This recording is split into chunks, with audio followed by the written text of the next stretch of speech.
জীবনটা ভাই নাটকের থেকেও নাটকীয়। দেখেন একটা সময় আমরা যারা বন্ধু বান্ধব ছিলাম একসাথে সারাদিন আড্ডা দিছি, সারাদিন একসাথে আমরা থাকছি।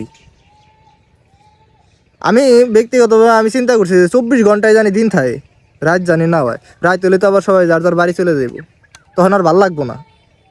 আর এখন দেখেন মানে সময়ের পরিবর্তনে আমরা সবাই এখন যার যার জীবন নিয়ে ব্যস্ত, যার যার কর্ম নিয়ে ব্যস্ত। এটা আসলে বাস্তব।